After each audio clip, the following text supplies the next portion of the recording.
l'ONU bascule. Et que fait l'ONU? Eh bien, c'est simple, les Français reprennent le pont. Par les armes.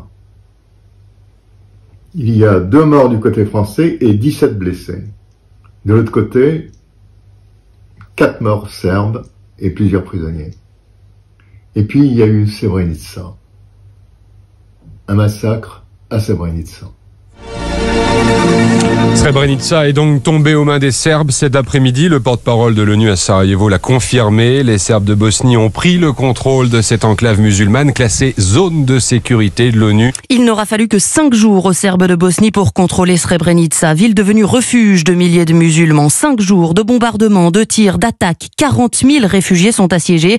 Sur place, le personnel de Médecins sans frontières assiste à l'offensive. Un obus est tombé à 30 de mètres de l'hôpital et a explosé la plupart des vitres. Ça rend effectivement le travail extrêmement dangereux pour les équipes de soins, ainsi que pour bien sûr les blessés qui sont amenés à l'hôpital.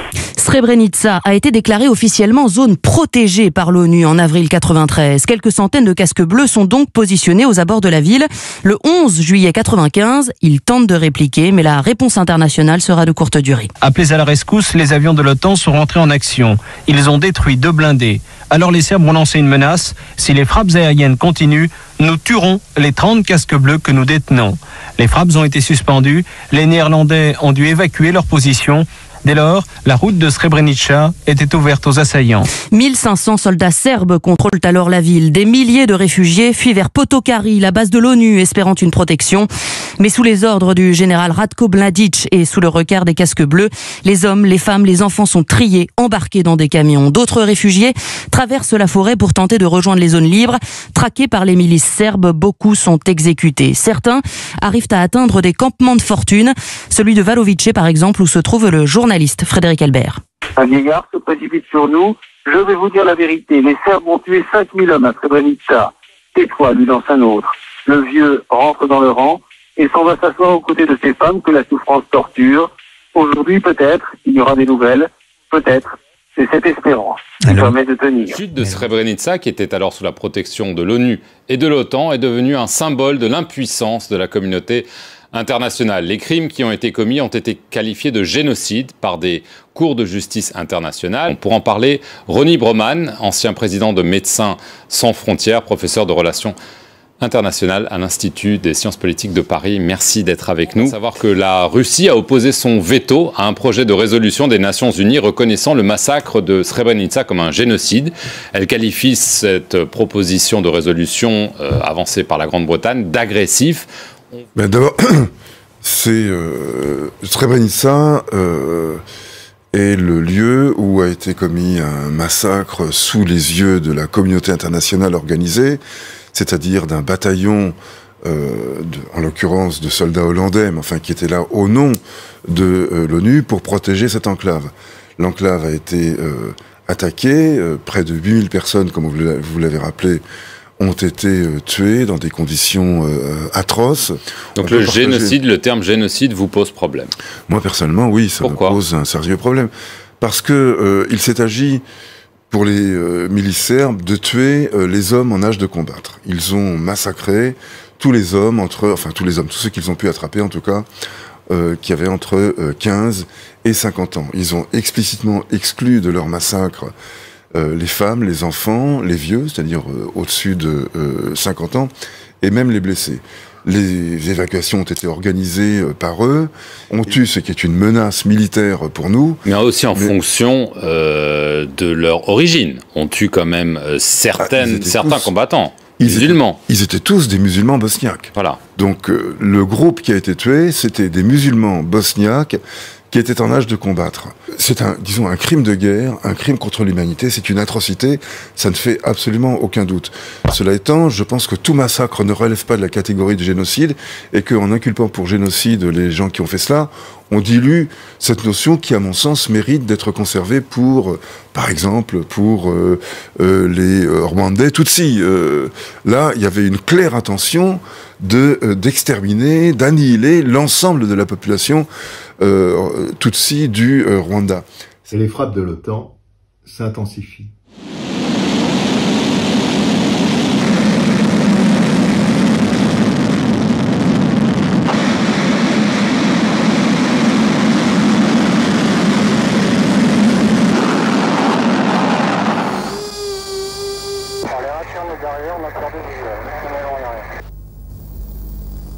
Ok, 01 bingo. Sarajevo, le mardi 21 novembre 1995, il est 10h du matin, Sniper Avenue est calme. Pas un coup de feu n'a été tiré pendant la nuit. Les habitants de la capitale bosniaque, quoique frigorifiés par l'hiver qui vient de s'abattre sur le pays, marchent tranquillement dans les zones à risque de la ville. La télévision gouvernementale parle peu des négociations en cours à Dayton. Ici, on en est à la 50e conférence de paix et on n'y croit plus beaucoup. Au théâtre municipal, on est vraiment très loin de la guerre. Un cocktail a été organisé par des artistes bosniaques à l'occasion d'une exposition de peinture. Le mobile arrive là. Le colonel El Kay est en charge de la protection de l'aéroport ainsi que de les zones les plus dangereuses de la capitale bosniaque. C'est lui qui contrôle les lignes du front d'Elidja, de Ninjarechi, ainsi que du Mont Iman. Sa principale mission, veiller au respect du cessez-le-feu. Il a ainsi des contacts permanents avec les officiers bosniaques et serbes. Ne restons pas trop là. L'accord de paix a été repoussé ? Nous avons entendu à RFI que l'annonce du succès ou de l'échec des pourparlers était retardée de 3 heures, donc de 16 heures, ça passe à 19 heures local. Inch'Allah. Un quartier de Sarajevo qui était coupé du monde. Il y a encore quelques mois. L'ambiance y est plutôt à la fête. En première page d'un quotidien bosniaque, ce titre « L'Amérique perd patience ».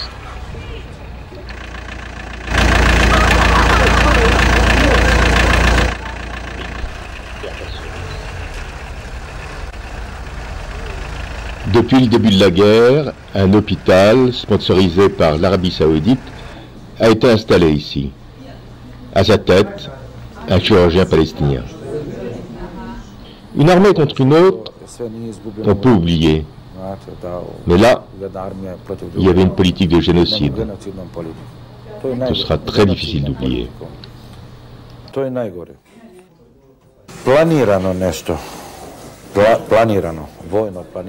Moi, je trouve qu'il était normal que les Arabes aident les musulmans. Il n'y a jamais eu de choses vraiment planifiées, et c'était normal. C'était donc des décisions individuelles, de gens qui voulaient combattre, nous aider. Moi, je trouve que c'est tout à fait normal. C'est tout à fait normal qu'un musulman veuille combattre auprès d'autres musulmans. Un accord est trouvé à Paris. Il est signé aux États-Unis, à Dayton. L'accord prévoit en résumé que la Bosnie reste un pays uni composé de 2 entités. La Serbe, en orange, compte 49% du territoire et la Fédération des Croates et des musulmans, en jaune, qui en obtient 51%, dont Sarajevo. La capitale est réunifiée, les quartiers serbes passent sous contrôle croato-musulman. 45 mois après le déclenchement des hostilités, les présidents Milosevic de Serbie, Tudjman de Croatie et Izetbegovic de Bosnie-Herzégovine se sont assis à la même table pour signer.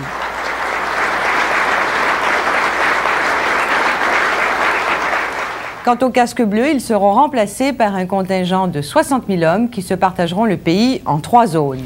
Les accords de Dayton prévoyaient, au plan politique, des échanges de territoires, la délimitation des zones correspondant à chaque entité ne correspondant pas aux zones de cessez-le-feu au moment des accords. Les accords politiques ont permis de transférer un certain nombre de territoires où étaient stationnées des troupes serbes et des populations serbes à l'entité bosniaque, et inversement, avec effectivement une majorité de transferts de territoires serbes vers l'entité bosniaque. Mais il ne fait vraiment pas l'unanimité, loin de là, cet accord. Je dirais même qu'il est décrié par tous les acteurs de la guerre. Tous les acteurs de la guerre. Sauf sauf les États-Unis.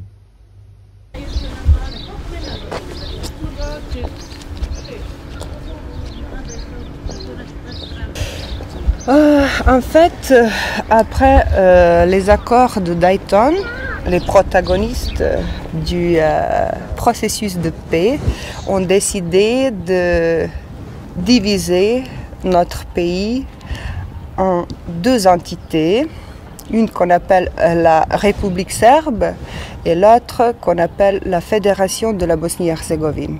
Derrière cet immeuble, juste à 200 mètres d'ici, on a l'entité qu'on appelle la République serbe en Bosnie-Herzégovine.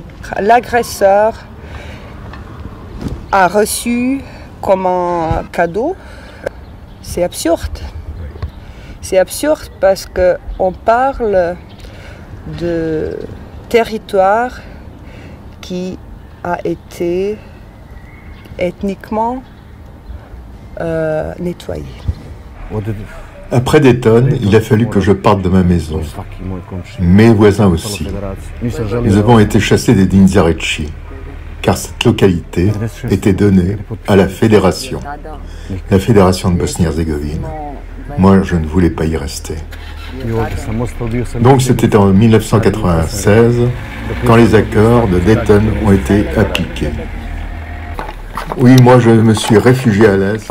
Un pays qui a toujours eu ce caractère multiculturel, qui a défendu son pluralisme identitaire, ne peut pas fonctionner comme ça. Ça va exploser un jour ou l'autre. Et ça s'est passé comment? Eh bien, ça s'est passé mieux que nous le pensions, parce que nous pensions qu'il y aurait davantage de combats.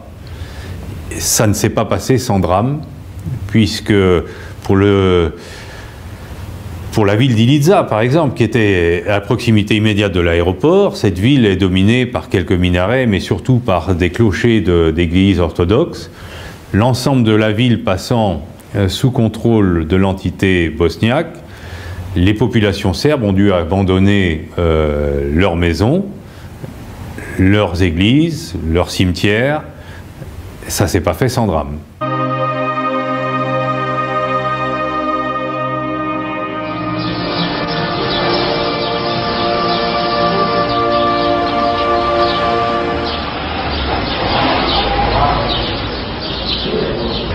Le pavillon des femmes. Les nombreux mariages mixtes entre musulmans, serbes et croates, qui en Bosnie faisaient la richesse de ce peuple, ont complètement éclaté. Les femmes, les premières, en ont souffert. Leurs maris, pour la plupart, ayant rejoint leurs parents de l'autre camp, avec leurs enfants en âge de se battre. De la famille ainsi détruite, il ne reste que des souvenirs et quelques photos. La femme a été rejetée par les siens. Elle s'était vendue à l'ennemi pendant des années. Elle avait osé aimer un homme qui n'était pas de sa tribu, de sa religion. Alors, désespérées, beaucoup d'entre elles ont craqué.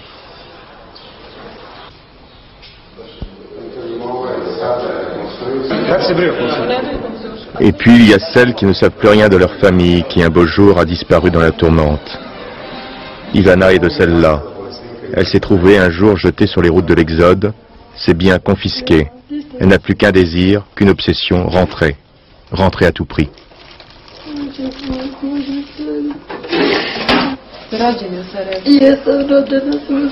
Je veux retourner là où je suis née, là où j'ai vécu.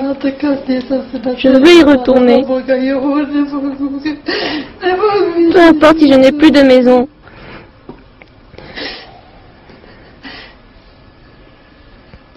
Même si je dois mourir, je veux y retourner. Je ne peux plus supporter d'être ici. Je veux y retourner.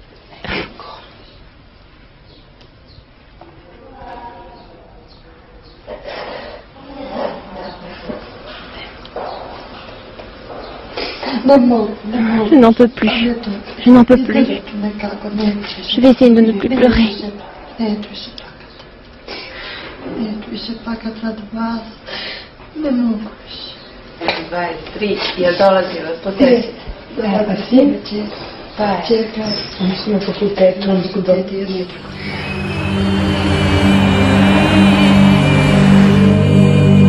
Fin décembre 1995, la guerre est finie et Sarajevo panse ses plaies.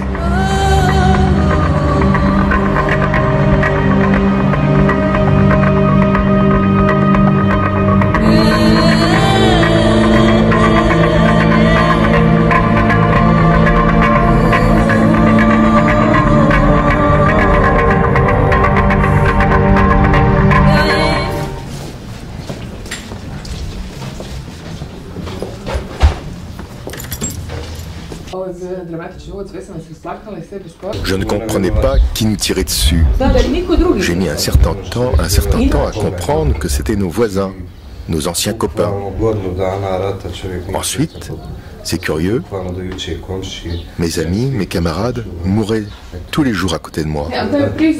Et pour moi, c'était devenu presque normal. C'est après la guerre que j'ai pleuré mes amis. J'étais dans un hôpital en Allemagne, j'ai été opéré 2 fois.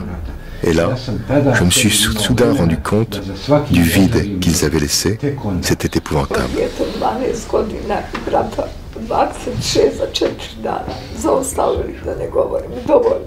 En 4 jours, j'ai perdu mon fils de 12 ans et mon frère de 26 ans. Je ne m'en remettrai jamais, jamais. Je crois qu'ils sont toujours là. Je n'arrive jamais pas à m'expliquer pourquoi ils ne sont pas là. Pourquoi ils ne sont pas là?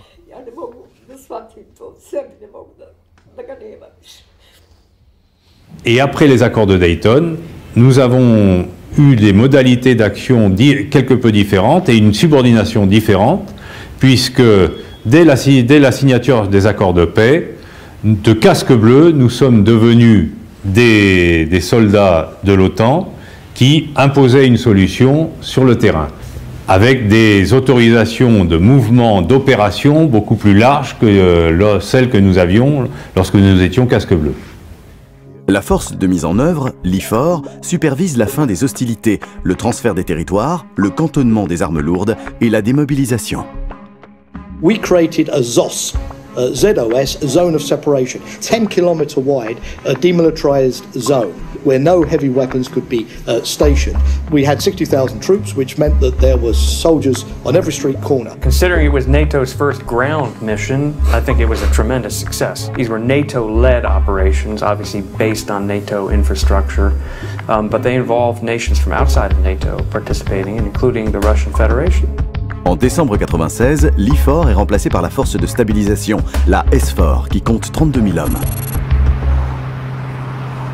Pendant les 9 années de présence des forces de l'OTAN en Bosnie-Herzégovine, 43 pays d'Europe et du reste du monde mettront des troupes à disposition. Le nombre de soldats passera progressivement de 60 000 à environ 7 000. Ce traité qui, de l'avis de tous, même de nos parlementaires, est un mauvais traité. Intervention de Jean-Luc Mélenchon sur la Bosnie à la Commission des Affaires étrangères de l'Assemblée nationale. J'oublie pas d'où on part. La Bosnie est le résultat de la méthode effroyable de démembrement de l'ex-Yougoslavie. Le point de départ est dans le fait que le gouvernement allemand a refusé d'entendre ce que demandait le gouvernement français, à savoir qu'avant qu'on reconnaisse les indépendances de la Croatie, de la Slovénie et de la Serbie, chacun des gouvernements reconnaisse d'abord le statut de sa minorité.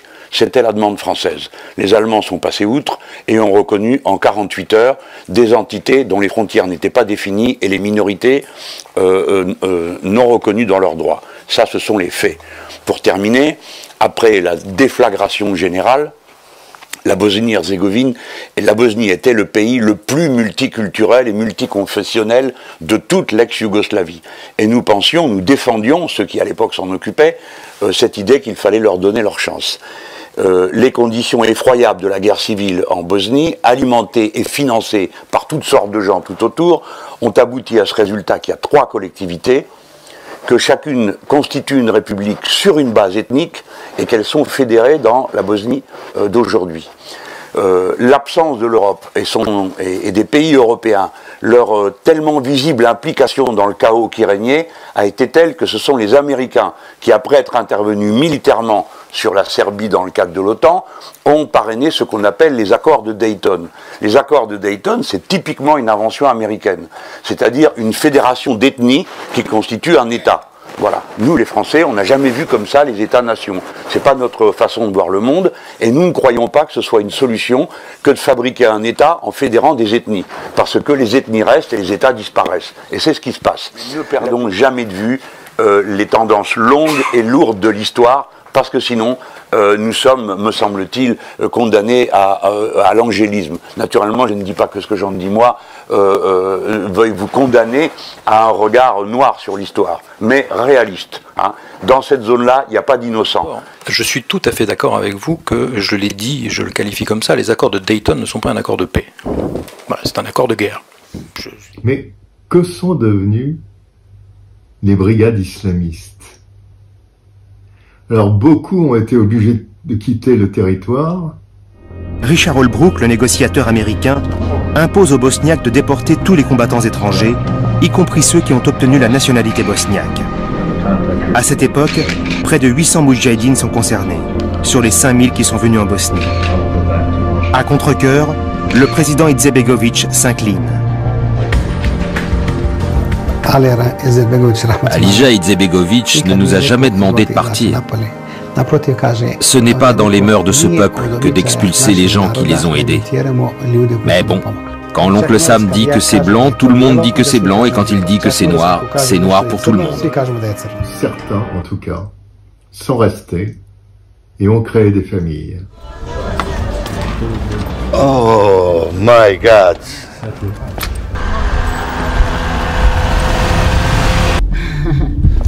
Ninja, ninja, ninja. Il n'y avait pas des gens comme ça avant la guerre. Ça c'est des exportations des démocraties européennes.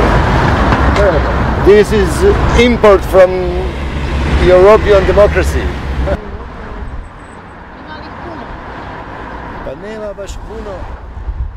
Il n'y avait pas ce genre de personnes à Sarajevo avant la guerre. Jamais nous aurions permis ceci. Nous étions pour un islam modéré, que chacun vive sa religion chez lui, pas pour ce genre de choses. Ceci est la conséquence de la guerre et l'arrivée du pays du Golfe.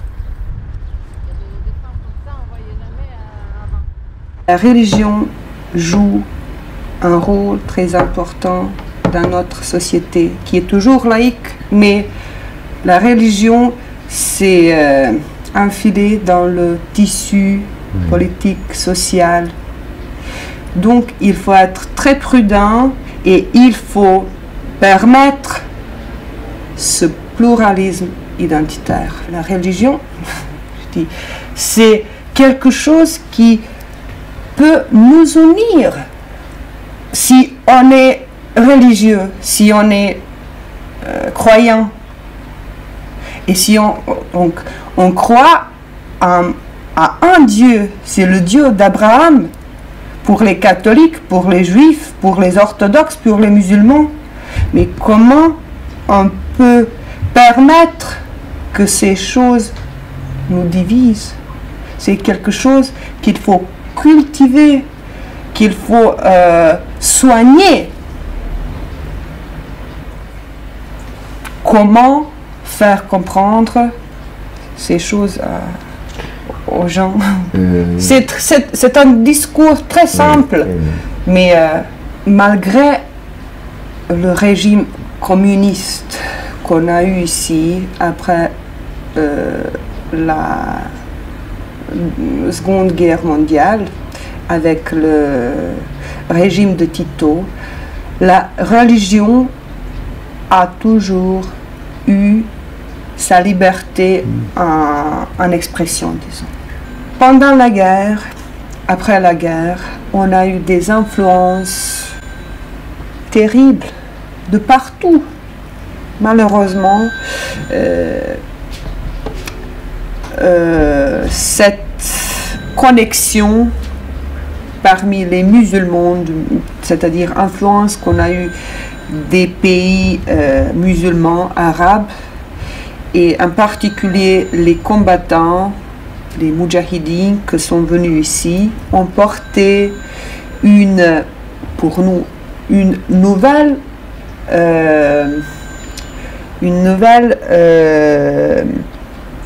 interprétation, une nouvelle pratique de la religion.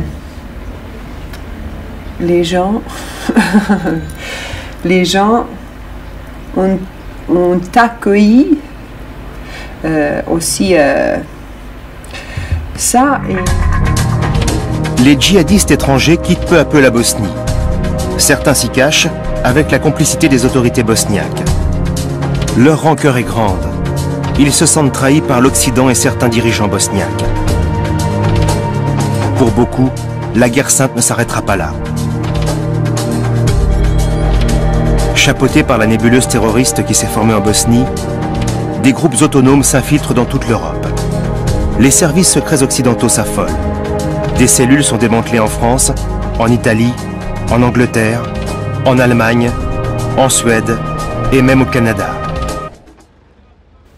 Et puis, tout de même, ce reportage sur une famille bosnienne qui nous montre bien que, même si beaucoup de fondamentalistes sont partis, leurs enfants en tout cas sont là, et l'aide de l'Arabie Saoudite ne fait pas défaut. Pantacourt et barbe longue.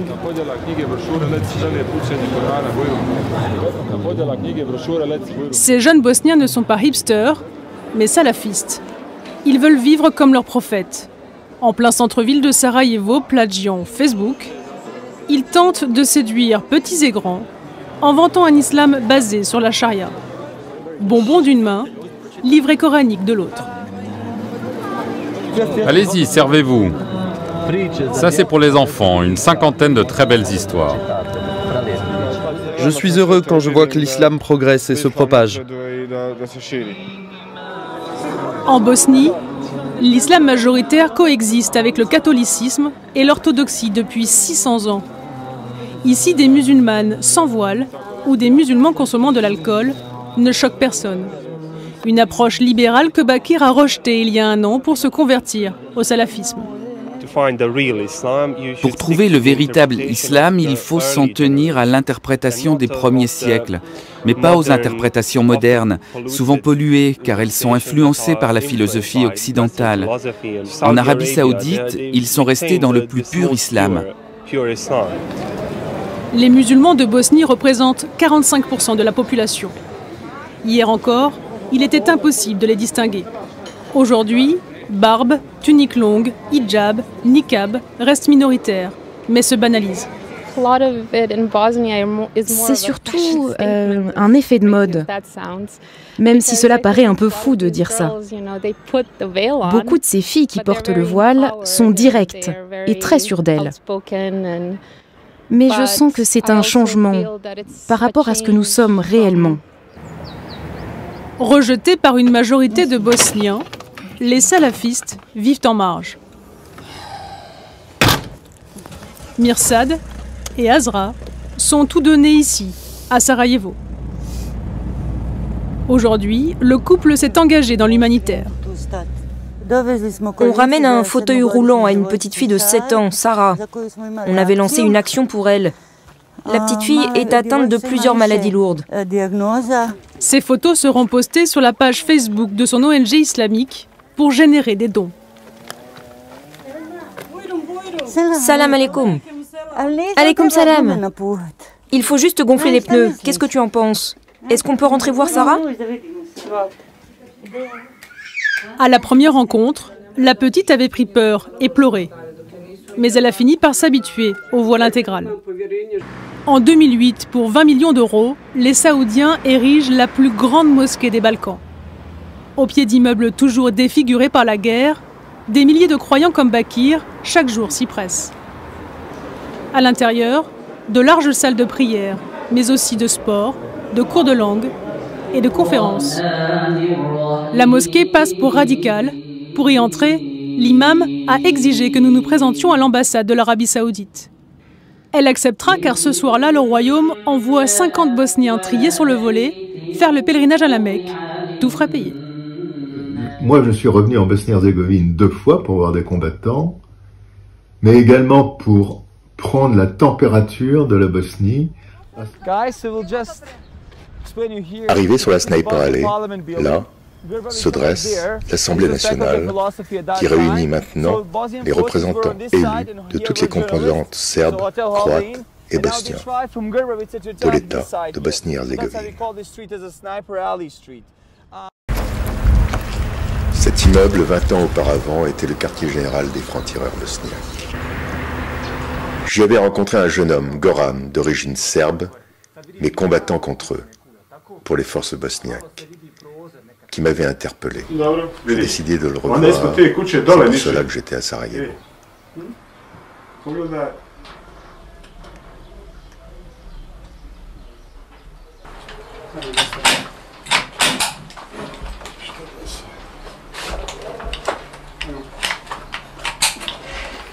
Oui, je suis étudiant en biologie.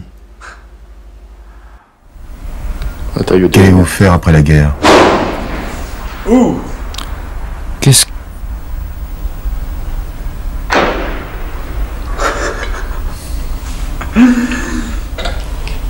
Qu'est-ce que moi...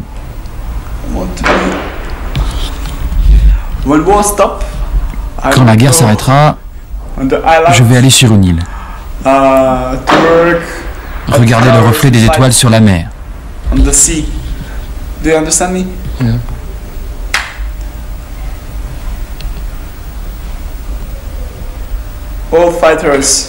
Tous les combattants après la guerre ont besoin de paix.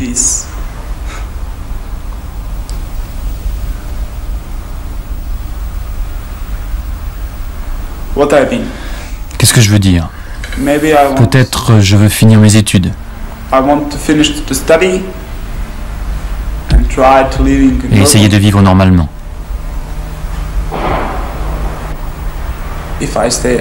Si je reste en vie. Cela n'avait pas été facile de le retrouver. Dès la fin des combats, en 1995, j'avais essayé de le revoir, en vain. Puis, grâce à YouTube, je réussis à le joindre, après des années de recherche. Goran était devenu, me dit-il, mercenaire dans une grande société américaine, cotée en bourse, Blackwater. Blackwater qui est devenue Academy, société semblable à celle dont on parle vraiment beaucoup maintenant, Wagner. Mais Goran, lui, avait combattu en Irak et en Afghanistan. Afghanistan où je le joignais pour lui donner un rendez-vous à Sarajevo. On le voit ici avec ses camarades de combat, mercenaires comme lui.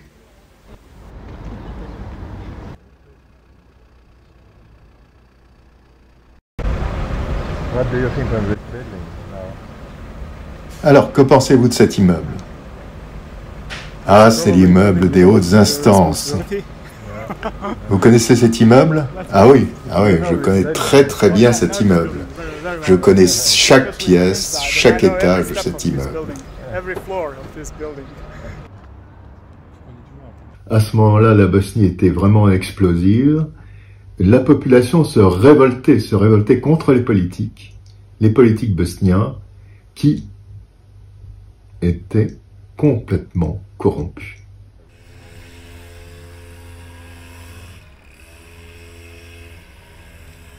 À la fin, quand Dayton a été signé, nous nous sommes tous retrouvés comme s'il n'y avait jamais eu de guerre. On a jeté nos armes. La politique est vraiment très bizarre à Sarajevo.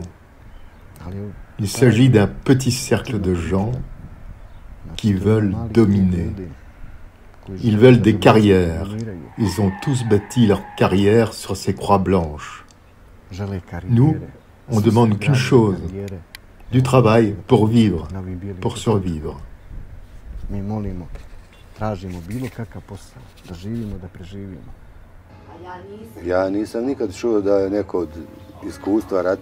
Je n'ai jamais entendu parler qu'une personne normale se soit enrichie grâce à la guerre. C'est plutôt le contraire. Il n'y a que les chiens de guerre et les politiciens qui en ont profité, ne sachant pas résoudre les problèmes que nous avions autour d'une table,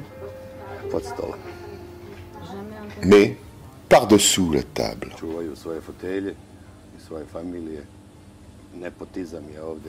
Tous les postes intéressants de l'État sont entre les mains de nos dirigeants et de leurs familles. And Goran is still my friend. Tu vois, Goran est toujours mon ami. Rien ne change entre nous. Mais tu vois, la politique, c'est autre chose. Fucking politicians. Putain de politique. Ils appauvrissent la population. Mais que pouvons-nous faire? On aurait dû s'en apercevoir avant. But what are we gonna do?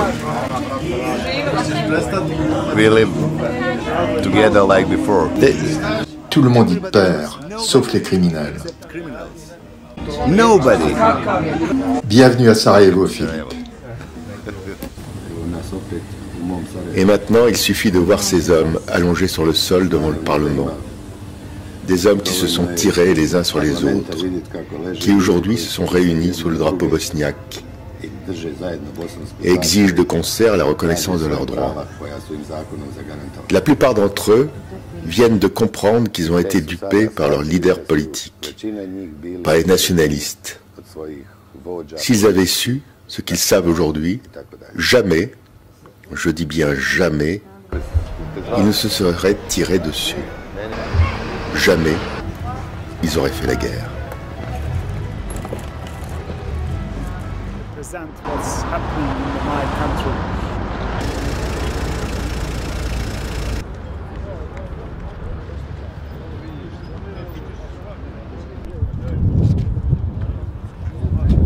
Non mais regardez, comme on dort, sur le béton, dans le froid, depuis 22 jours. On est des vétérans, on a fait toute la guerre depuis le début.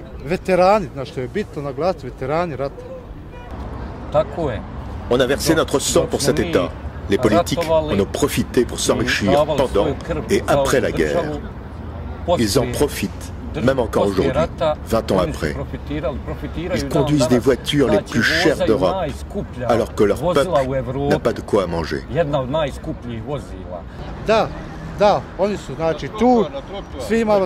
On est tous là réunis, Serbes, Croates, Bosniaques, pour se battre contre l'injustice.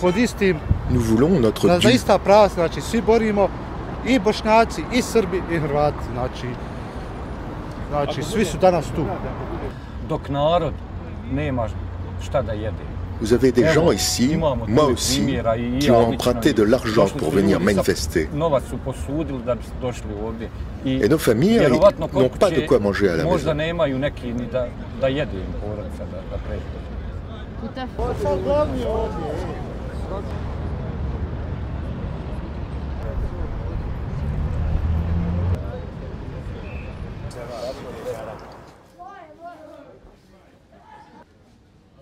C'est la soupe populaire de Sarajevo. De nombreuses personnes y viennent pour trouver un repas.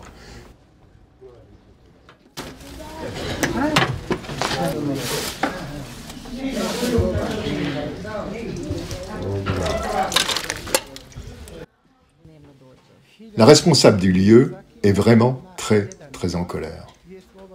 Eh bien, regardez la brasserie de Sarajevo. Ils doivent 14 millions aux impôts. Et c'est pas un problème. Qui autorise ça? Moi, je dois 50 €. Mes employés n'auraient pas de sécurité médicale. Et ce sont des magouilles. En plus, tout le monde est au courant. Tout le monde. Dođi, ajde, čekamo. Bravo, majstore, šampion. Igraju se polufinale, finale i ostalo. Izvolite. Majstor Vaskrs. Da, jeste. Evo ga sada šampion. A to je da je prilikom spavanja. Živeli! I dobar borac. Zdravo, Hristos Vaskrs. Ali, narod ili ne vidi ili neće. C'est la politique. On n'avance pas. Rien, absolument rien n'avance. La politique au niveau de l'État, les cantons ne font rien. C'est une politique nulle. Le système des 3 présidents, on ne peut rien faire avec ce système des 3 présidents.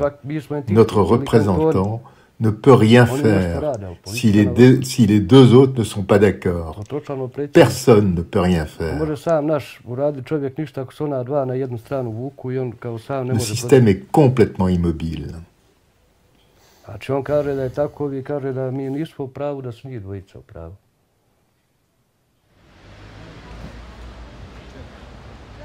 Manque de travail, chômage record, la Bosnie n'est plus un pays où rester et fonder une famille. Les jeunes bosniaques partent travailler en Europe, en Allemagne et en France en particulier. Et certains se sont exilés aux États-Unis également. Le travail en Bosnie-Herzégovine est très limité. On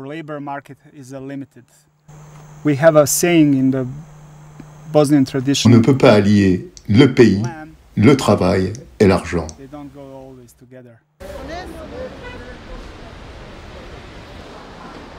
Autre problème bosniaque, l'école. L'école qui reflète bien la situation actuelle entre les communautés bosniaques et croates.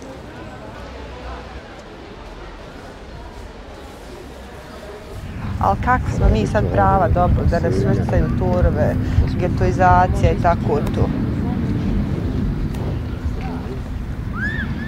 Nous, on n'a pas un ministère d'instruction et d'éducation au niveau central, au niveau de la Bosnie-Herzégovine. On a 13 ministères d'instruction au niveau cantonal, au niveau de l'entité qu'on appelle fédérale. Le programme scolaire sur l'histoire utilise des livres différents. On apprend, on nous enseigne trois histoires différentes, c'est-à-dire interprétation serbe de l'histoire, interprétation croate de notre histoire et interprétation bosniaque de notre histoire bosnienne, je dirais. Donc,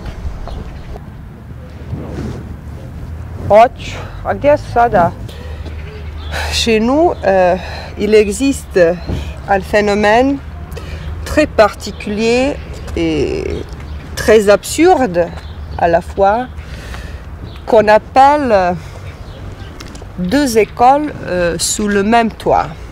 Par exemple, on a des écoles en plusieurs villages en Bosnie centrale où on a des communautés où vivent les Bosniaques et les Croates ensemble.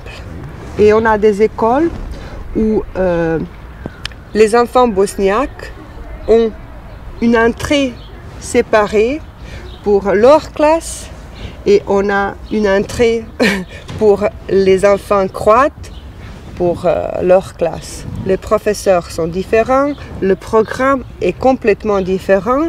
C'est de la folie.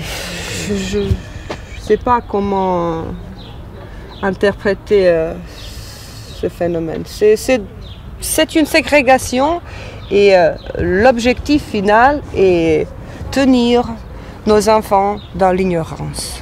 C'est tout. C'est contre c'est contre quoi vous vous êtes battu. On est bien d'accord. On pourrait dire. Donc on pourrait dire même que vous vous êtes battu pour rien. On pourrait le dire, oui. On pourrait le dire. Je ne sais pas quoi d'autre dire.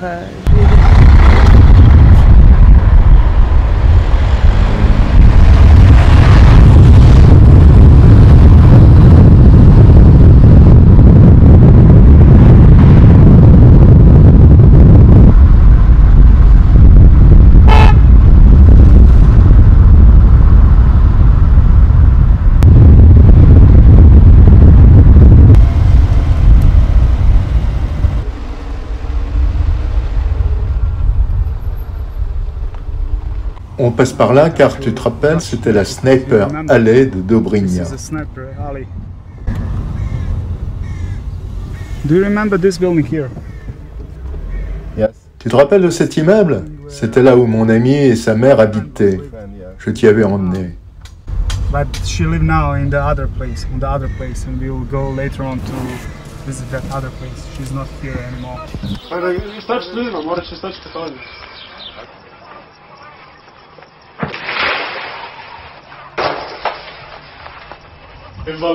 L'appartement est sur la ligne de front. Côté bosniaque, tout est intact. Côté serbe, tout est détruit.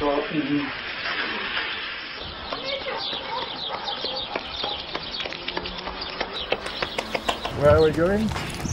We're going to visit my friend and her mom. Où allons-nous? On va visiter la nouvelle demeure de mon amie Stella et de sa mère. Voilà, c'est là où elles sont maintenant.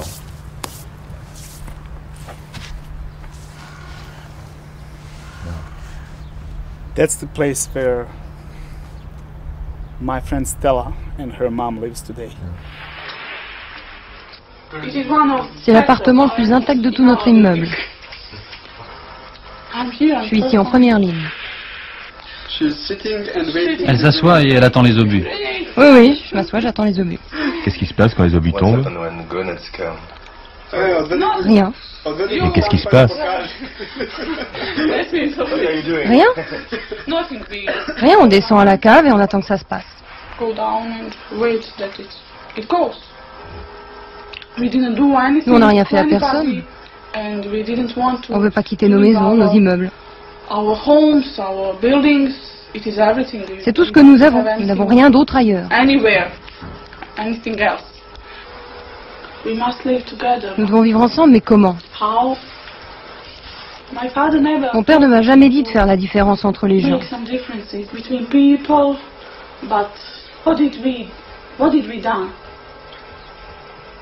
Pourquoi?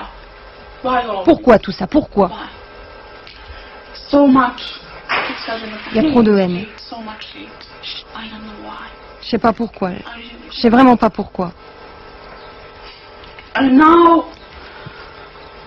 Et maintenant, je pense que nous devons instruire nos enfants.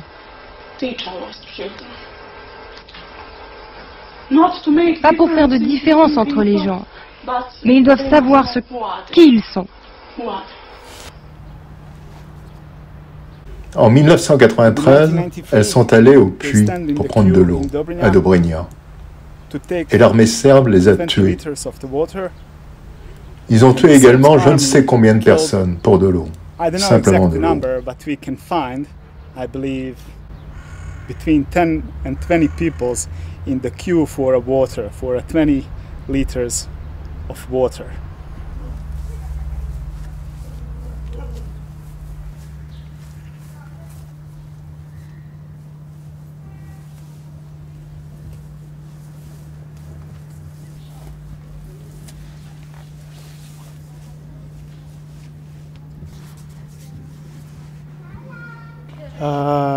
She was more than my friend. Ah, c'était une amie. C'était un ange. A real angel. Really. Real angel. J'étais amoureux d'elle. I was in love. For many years with this girl. Nous n'avons jamais été ensemble, malheureusement. But we never been together.